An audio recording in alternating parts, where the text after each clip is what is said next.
할렐루야. 지금은 초등학교지만 제가 다닐 때만 해도 국민학교였습니다. 아마 여기 이 자리에 우리 중학생들, 고등학생들이 어디 있습니까? 중학생들, 고등학생이 잘 안 보이는데 중학생들, 고등학생들, 고등학교까지 초등학교였나요? 초등학교 세대랑 아마 국민학교 세대랑 아마 옛날 세대랑 이 지금 신세대랑 나누어질 것 같아요. 대학생들도 초등학교였었나요? 어떻게 될지 모르겠네요. 예? 우리 누가? 동우.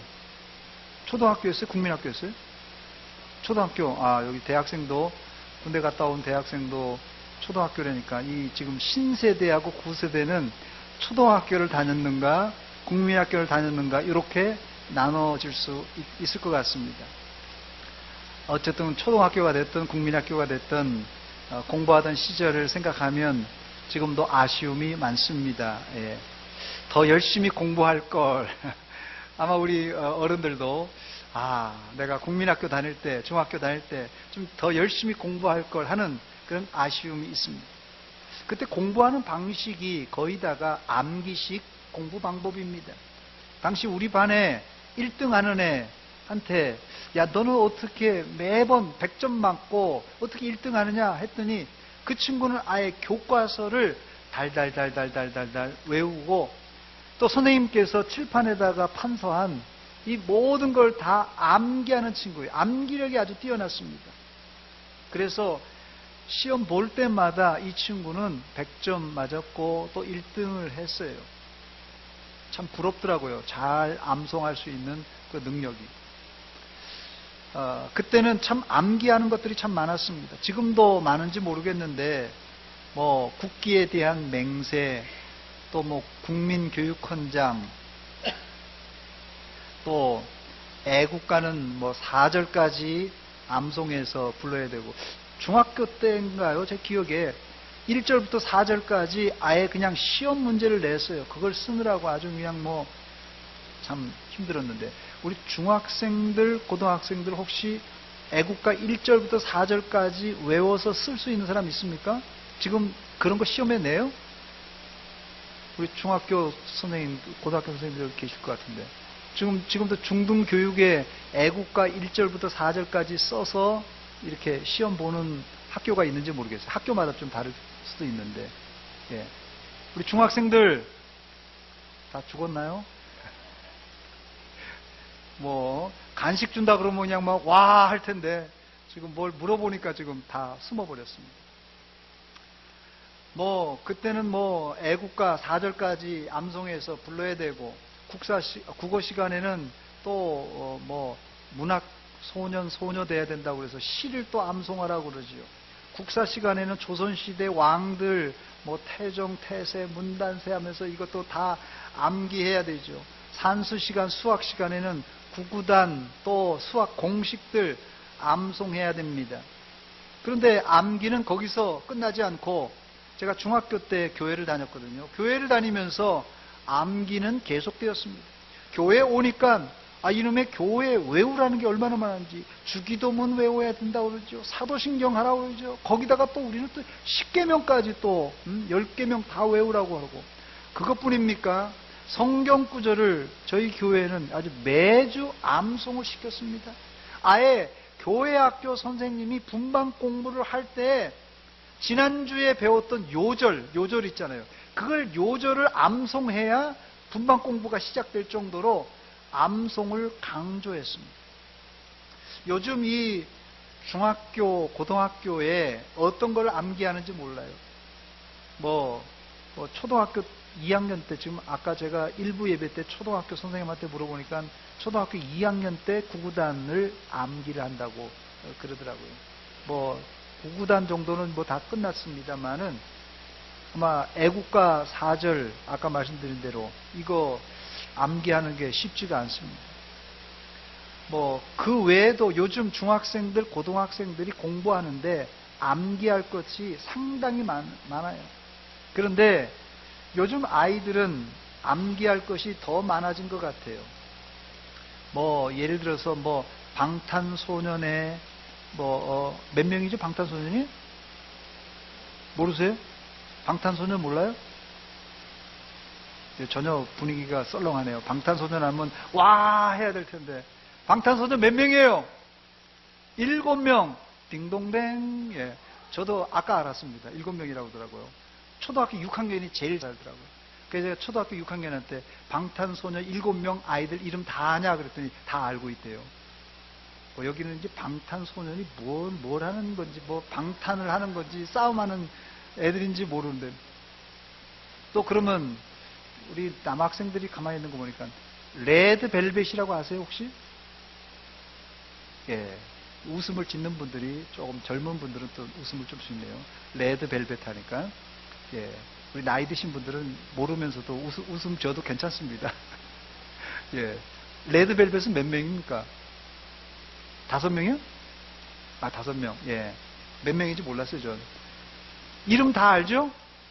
요즘 애들이 말이에요, 청소년들이 뭐 방탄소년이 몇 명이고 뭐 레드벨벳 몇 명이 뿐만 아니라 걔네들 이름 다 외워야지요. 또 생년월일 외워야지요. 또 키가 몇이고 몸무게가 몇이고 좋아하는 음식이 뭐고 이거 다 꿰차고 있습니다. 뭐 아이돌 이름은 뭐 말할 것도 없고 생년월일 자기 엄마 아빠 생일을 아는지 모르겠지만 예. 또 우리 여기 군대 갔다 온 제일 만만한 게 동우인데 예. 요즘도 이게 군인 정신 외웁니까? 군인 정신이 없어졌다는 얘기가 있어요. 아, 예. 군인 정신 외에 복무신조라는 게 새로 생겼다고 합니다. 뭐 이제 예전에 이제 군대 갔다 오신 분들은 군인 정신, 뭐 제정신이 아닙니다. 뭐 이렇게 암송했는데, 예. 요새는 군인 정신이 바뀌고 복무신조라고 제가 바뀌었다는 얘기를 들었습니다. 어쨌든 뭐 군대 가도 뭐 군가 외워야죠. 뭐 군인 정신 외워야죠. 뭐 이거 뭐 외울 게 많았어요. 그거 못하면 또 엎드려 받칩니다. 사실 이 암기 공부하는 것이 나쁜 방법이 아닙니다. 그런데 이 기계적으로 암기하는 암기식 공부 방법은 학생들의 창의성을 훼손한다고 요즘은 이게 교육계에서도 상당히 지향하는 그런 공부 방법입니다. 그래도 한국식 교육은 또 한국식 그 시험을 잘 보려면 아직까지도 암기를 많이 해야 되는 게 사실입니다. 어찌되었든 한국 사람들이 세계적으로 이 암기하는데 또 특별히 이 암산에 강하다고 그래요. 그래서 외국 사람들은 이 은행에 갔는데요. 은행에서 돈을 세는데 한 장, 두 장, 세 장. 이 돈을 세는데도 이 사람들은 그냥 뭐 해가지고 요거 10,000원짜리, 5,000원짜리, 1,000원짜리, 뭐 100원짜리 이렇게 딱 나눠주고 이게 몇 장 쉬었다 이렇게 해주고 이렇게 돈을 은행에서 건네줍니다. 이 사람들은 이게 뭐 정확하게 안 하면 안 되나 봐요. 우리는 그냥 따르륵 쉬어서 그냥 얼마라고 딱 주는데 뭐 이 외국에서는 전혀 이거 생각도 못한 것이고 또 뭐 얼마 하면 우리는 웬만하면 간단한 건 뭐 암산으로 끝내버리는데 이 한국 사람들이 암산하는 거 보면 다들 기절해요. 어우 저렇게 머리가 좋냐고. 우리나라 같은 평균인데 외국 사람들은 이상하게 생각한다고. 아마 우리 여기 어른들은 주판을 이렇게 하던 그런 거나 또 암산을 하던 시대라서 요즘은 또 어떨지 모르겠습니다. 암산이. 그런데 어쨌든 간에 우리 한국식 교육은 이 암산 혹은 이 암기 방법이 주요했던 방법 중에 하나입니다. 그런데 우리 민족 이상으로 암기를 잘한 민족이 있는데 바로 유대인들입니다. 이스라엘 백성들이에요. 유대인들의 전통에 의하면 하루에 2번씩 오늘 제가 앞서 봉독해드렸던 신명기 6장 4절로 9절 말씀을 아침에 1번, 밤에 자기 전에 1번 이렇게 암송한다고 합니다. 이 구절을 보통 문장의 첫 단어를 따서 쉐마라 이렇게 부릅니다. 쉐마라는 말은 들으라, 이 listen 혹은 hear 이런 들으라 이런 뜻입니다. 신명기 6장 4절로 9절 말씀입니다.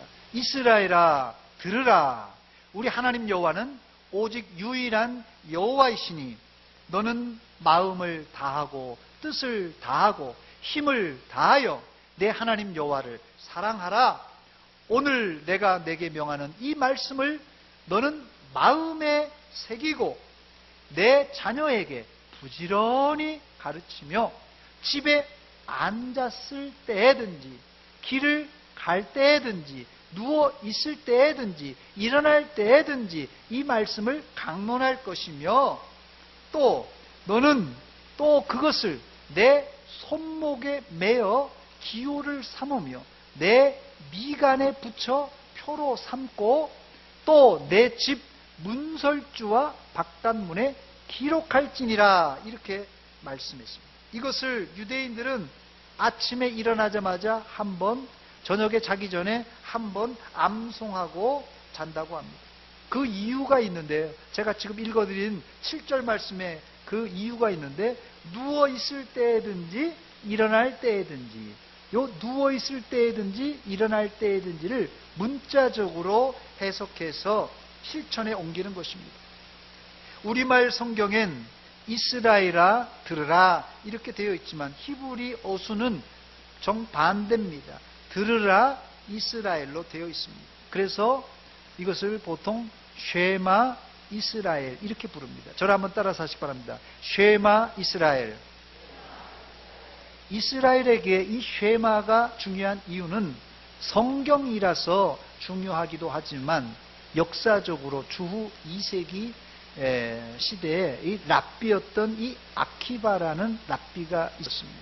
이 아키바라는 랍비가 로마 군대에 붙잡혀서 처형을 당할 때 일입니다.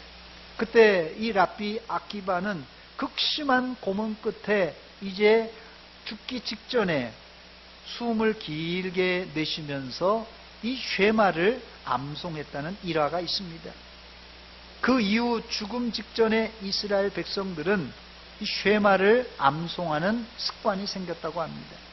이런 이유 때문에 이스라엘 사람들은 어린아이가 말을 하기 시작하면 제일 처음에 이 쉐마의 말씀을 암송시키고, 죽는 순간에도 암송을 했다고 합니다. 그래서 이 쉐마는 이스라엘 사람들에게는 가장 중요한 신앙 고백이 되었습니다. 그래서 이 쉐마를 유대인의 신조라고 부릅니다. 뿐만 아니라 이스라엘 사람들은 쉐마를 종이에다가 적어서, 작은 종이에다가 적어서 이 메주자라는 상자에 담아 놓습니다. 메주가 아니라 메주자입니다. 이 메주자라는 상자에 담아서 유대인들이 지은 모든 집, 어떤 집이든지 유대인들이 지은 집에는 이제 대문이나 문설주에다가 그걸 달아놔요.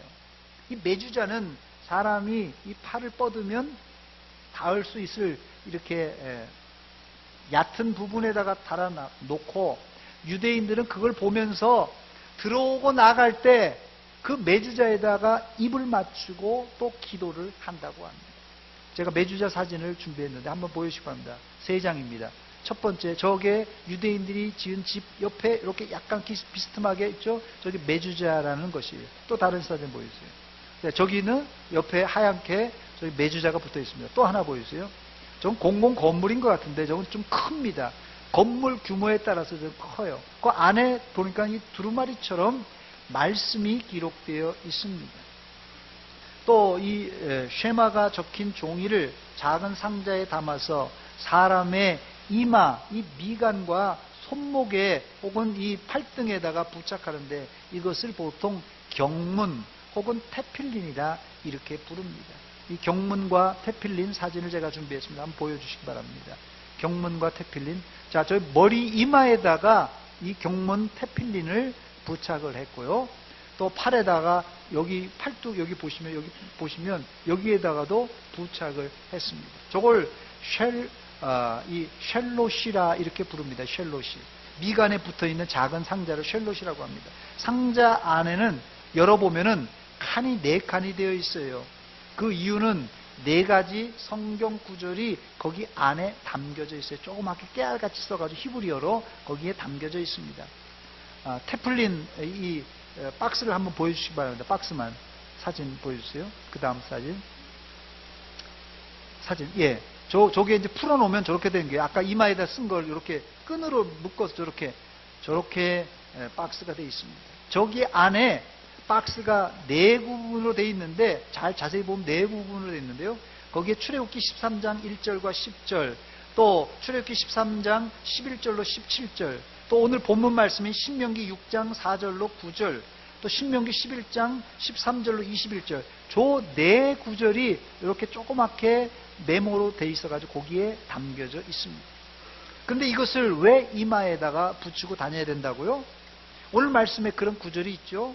오늘 본문 8절과 9절입니다. 너는 또 그것을 내 손목에 매어 기호로 삼고 내 미간에 붙여 표로 삼고 또 내 집 문설주와 바깥문에 기록할지니라 그랬어요. 미간이 뭡니까? 미간이 이 눈썹과 눈썹 사이란 뜻이에요. 그 정중앙 이 이마를 미간이라고 부릅니다. 이 또 테플린을 손목에 매는 사진을 제가 하나 준비했습니다. 사진 한번 보여주시기 바랍니다. 아버지가 이제 아들에게 저렇게 매는 거라고 해서 저 손목에 매는 것을 쉘 야드라 이렇게 부르는데 손목에 매는 것은 한 칸으로 되어 있습니다. 자, 그렇다면 이 쉐마가 뭐길래 이스라엘 백성들은 뭐 이마에다가 달고 다니고 손목에다가 붙들고 다니고 또 집집마다 그걸 다 쉐마를 그렇게 그 상자에다 담아서 보관을 해놓고 난리를 치느냐 이렇게 생각할 수 있는데 이스라엘 백성들은 왜 이 쉐마를 중요시 여기는 것입니까? 그 이유가 먼저는 오늘 이 쉐마의 말씀을 읽어보면 명령형으로 기술되어 있습니다. 이 문장이 명령형으로 기술되어 있어요. 문장 구조 중에 가장 강력한 힘을 가진 형태가 명령문입니다. 들으라 이스라엘아, 들으라 이스라엘아, 이스라엘아 들으라 명령문이에요. 이스라엘아 들어줄래? 안 들어줄래? 들을래? 말래? 이게 아니라 들으라 아주 강한 어조로 명령하고 있습니다. 더 나아가 이 명령은 단순한 모세의 말이 아니라 하나님의 명령이기 때문에 중요합니다. 이 명령에 이스라엘은 반드시 반응해야만 합니다. 여러분, 명령법에 반응하는 방법은 딱 두 가지밖에 없습니다. 명령에 예하고 순종하든지 명령에 아니오하고 거절하든지 둘 중에 하나입니다. 명령형의 중간 반응은 없어요. 그냥 뭐 다음에 하죠. 이건 불순종하는 것입니다. 여러분들은 쉐마를 포함한 모든 하나님 말씀에 예하고 아멘하고 순종하시기를 주의 이름으로 축원합니다. 쉐마가 중요한 이유는 이 쉐마의 첫 고백은 하나님은 누구이신가라는 고백이 담겨져 있기 때문에 그렇습니다. 본문 4절을 우리 한 목소리로 같이 읽어보겠습니다. 본문 4절입니다. 시작. 이스라엘아 들으라 우리 하나님 여호와는 오직 유일한 여호와이시니 했습니다. 이 구절이 짧지만은 아까도 말씀드렸듯이 이스라엘 백성들의 심장과 같은 구절입니다. 이 구절의 히브리어를 제가 좀 소개를 하기로 하는데요. 여러분 뭐 이게 글자인지 그림인지 모르지만 한번 보시기 바랍니다. 예, 저기 보니까 밑에 제가 그래서 운을 떼어놨습니다. 저 뭐라고 썼냐면요. 쉐마 이스라엘 여호와 엘루헤이누 여호와 에하드 이렇게 되어 있습니다. 한번 여러분 천천히 한번 읽어보겠습니다. 시작. 쉐마 이스라엘 여호와 엘루헤이누 여호와 에하드. 뭐 아는 단어도 좀 나왔죠. 예. 그런데 정통 유대인들은 이것을 이렇게 발음하지 않아요. 우리는 이렇게 발음을 함부로 하지만 유대인들은 절대 이것을 이렇게 발음하지 않고 특별히 여호와를 발음하지 않고 여호와 대신 아도나이라 이렇게 발음합니다. 즉 이 구절을 어떻게 발음하냐면 쉐마 이스라엘 아도나이 엘로헤이누 아도나이 에하드 이렇게 부릅니다. 그 이유는 여호와는 하나님의 이름이에요. 여호와가 뭐라고요? 하나님의 이름입니다. 여호와는 하나님의 이름을 여러분 사람이 함부로 부를 수 있겠습니까? 예를 들어서 누가 여러분의 부모님의 성함을 물으면 여러분 어떻게 대답합니까? 여러분 우리 송기영 집사님 돌아가신 아버님 성함 함자가 어떻게 되십니까?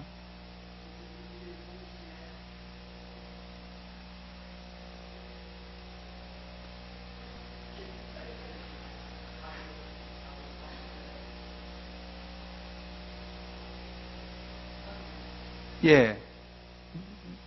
예. 이렇게 지금 정답을 말씀하셨는데 갑자기 제가 질문하니까 그냥 놀라셨는데요. 자기 아버지의 이름을 뭐라고 이름 석자를 대는 사람이 없습니다.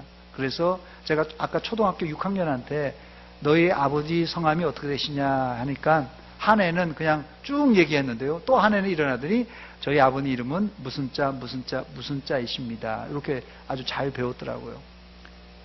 자기 아버지 이름을 함부로 부르면 자녀들이 안 되는 법입니다.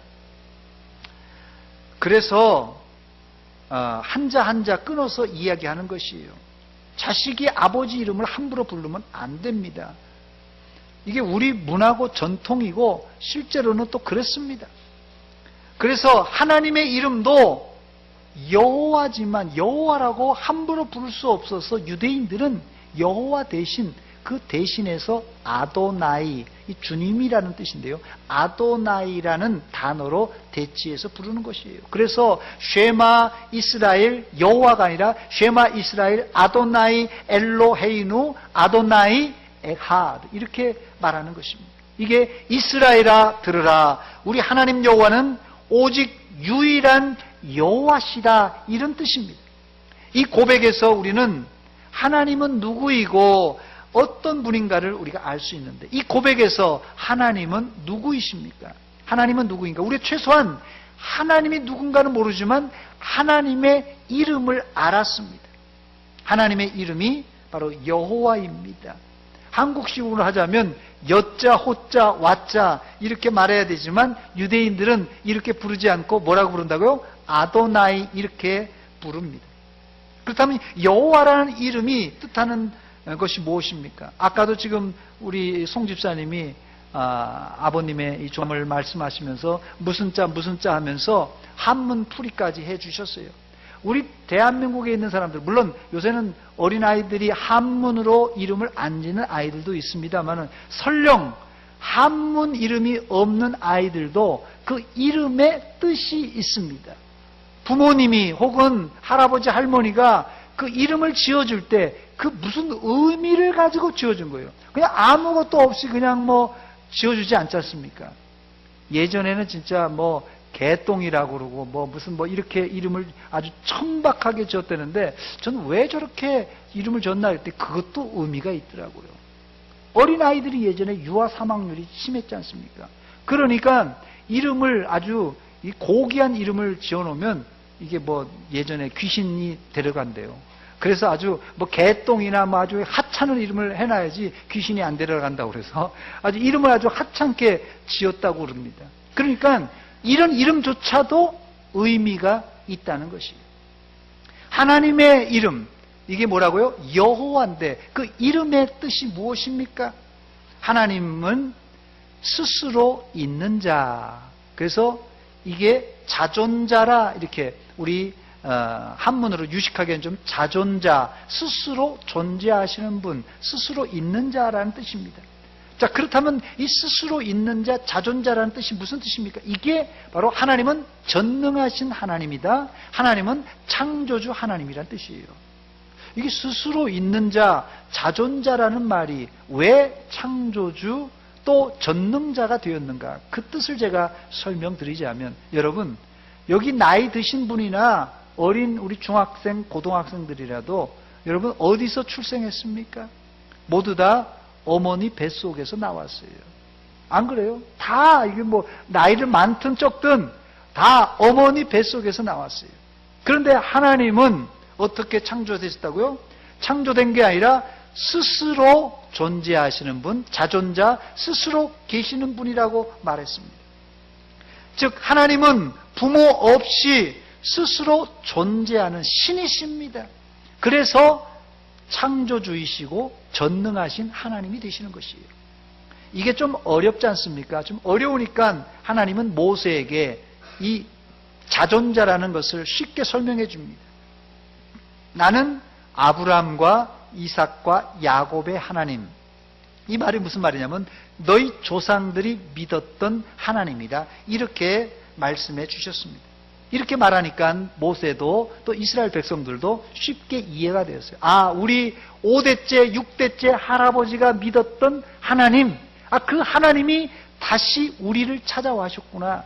우리가 이집트에서 애굽에서 종살이하고 있는데 하나님, 그 하나님, 조상들이 믿던 그 하나님이 우리를 찾아오셨구나, 이렇게 생각해서 이스라엘 백성들이 이제 안도의 한숨을 쉬면서 모세를 따라 출애굽을 할 수 있었던 것이에요. 지금의 이집트를 예전에는 애굽이라고 불렀습니다. 그 애굽에서 빠져나왔다는 뜻이 출애굽, 출이집트가 되는 것입니다. 또 본문 4절의 뒷부분은 하나님은 누구라고 소개합니까? 하나님은 오직 유일한 여호와라, 이렇게 말합니다. 하나님은 오직 유일한 여호와. 이 표현이 아까 우리가 히브리어를 말했는데 이것이 여호와 혹은 아도나이 에하드라는 뜻입니다. 여호와 에하드, 아도나이 에하드라는 말이에요.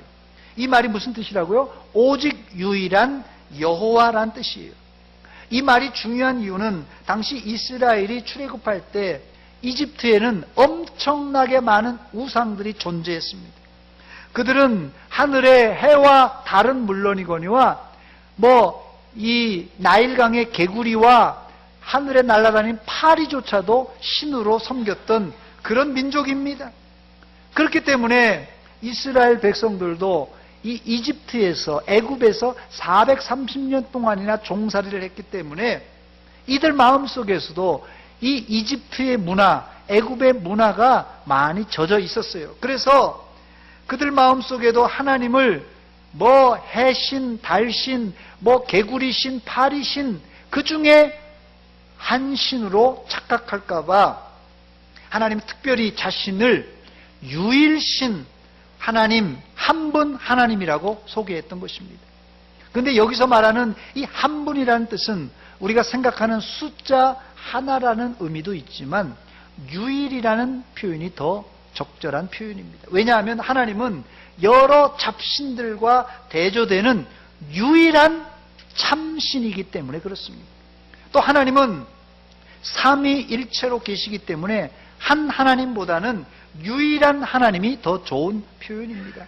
이 삼위일체 하나님이란 뜻이 무슨 말입니까? 삼위일체란 말은 성부, 성자, 성령, 성부 하나님, 성자 예수님, 성령 하나님이 이 각각 삼위로 계시지만 한 몸을 이루신다, 그런 뜻이 삼위일체라는 뜻이에요.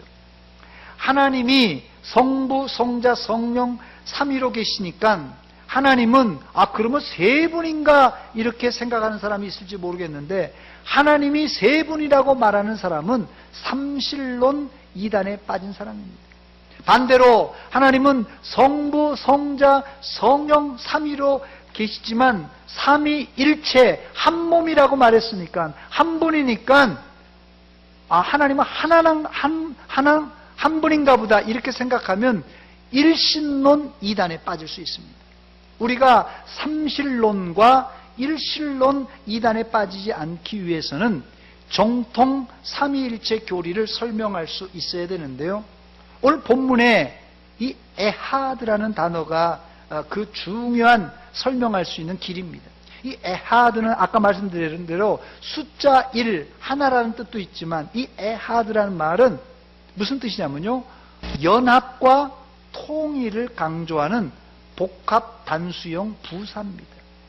자, 그래서 예를 들자면 여러분 가족을 설명할 때 가족 구성원, 아버지가 있고 어머니가 있고 자녀들이 있잖아요. 가족 구성원은 부모와 자녀로 이루어졌지만 이 영어권 사람들을 가족을 뭐라고 그러죠? 영어로 패밀리라고 그러죠. 이 패밀리는 복합 단수로 표시합니다. 그래서 우리 가족 하면 다섯 식구인데 우리 그럼 복수로 써야 되냐, 패밀리스 해야 되냐? 아니에요. 패밀리 단수로 표기합니다. 이걸 복합 단수라고 이렇게 문법적으로 말합니다. 여기서 우리는 구약 성경에 나타난 삼위일체 교리를 우리가 어렴풋이 발견할 수 있는데, 하나님은 성부 하나님, 성자 예수님, 성령 하나님 삼위로 계시지만 그 세 분이 연합 혹은 통일되어 한 분으로 계십니다. 그래서 언어적으로는 아까 말씀드린 대로 이게 복합 단수로 표현할 수 있습니다. 그래서 우리는 하나님의 존재 방식, 이게 지금 제가 설명은 드렸습니다만 삼위일체를 우리는 그래서 신비한 교리라 말합니다. 하나님의 존재 방식은 신비합니다. 우리가 다 알 수 없다는 뜻이에요. 자, 그 다음 쉐마가 중요한 이유는 하나님 사랑의 근거를 여기서 발견할 수 있습니다. 우리가 왜 하나님을 사랑해야 됩니까? 그 이유가 오늘 본문 5절에 나옵니다. 너는 마음을 다하고 뜻을 다하고 힘을 다하여 내 하나님 여호와를 사랑하라 그랬습니다. 여기도 역시 사랑하라 무슨 문이에요? 평서문이 아니라 명령문으로 기록되어 있습니다. 여호와를 사랑하라.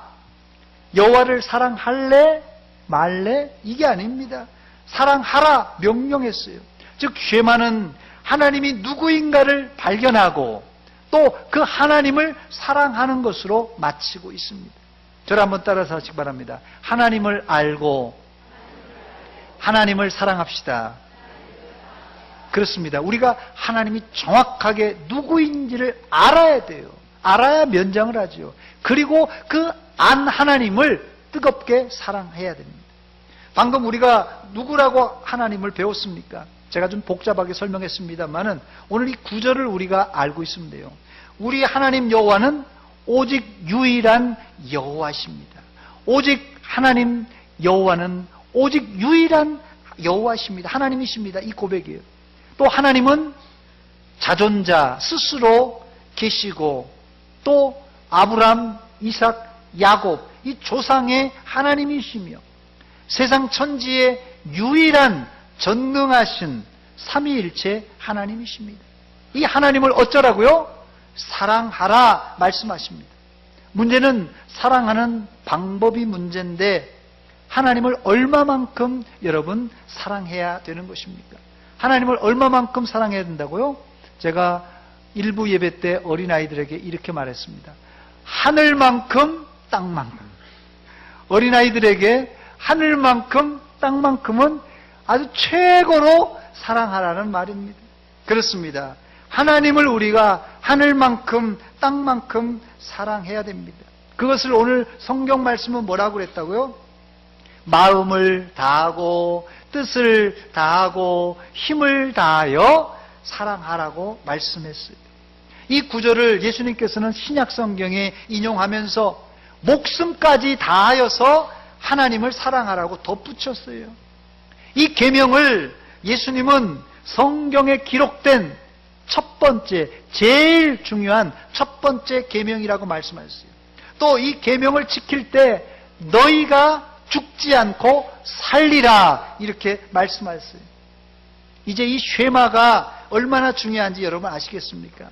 이렇게 쉐마를 잘 지킨 사람에게는 하나님은 복을 주시고 크게 번성하게 만들어 주시겠다고 약속하셨습니다.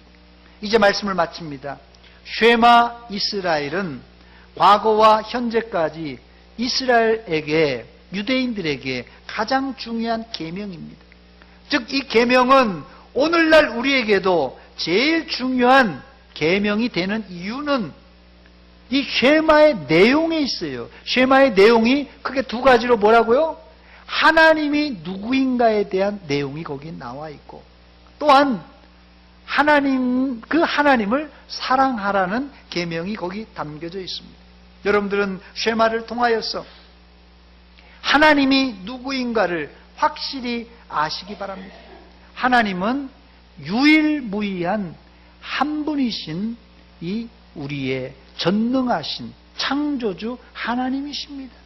그 하나님을 여러분들은 마음을 다하고 목숨까지 다하여서 사랑함으로 우리에게 주신 가장 큰 계명을 이루시길 바랍니다. 여러분들은 쉐마를 통하여 하나님이 누구인가를 정확하게 아시고 그 안 하나님을 목숨을 다해 사랑하시기를 주의 이름으로 축원합니다. 축원합니다. 같이 기도하겠습니다. 하나님 아버지 은혜와 사랑 감사드립니다. 어린이 주일 대가족 예배를 통하여서 오늘 우리에게 쉐마 이스라엘 말씀을 들려주신 것 감사드립니다. 이 쉐마의 말씀을 우리가 잘 숙지하여서 하나님이 누구이신가를 알고 그 하나님을 목숨을 다하여 뜨겁게 사랑하는 우리 중학생들, 고등학생들, 우리 온 성도들 되게 하여 주시옵소서. 예수님의 이름으로 기도하옵나이다. 아멘.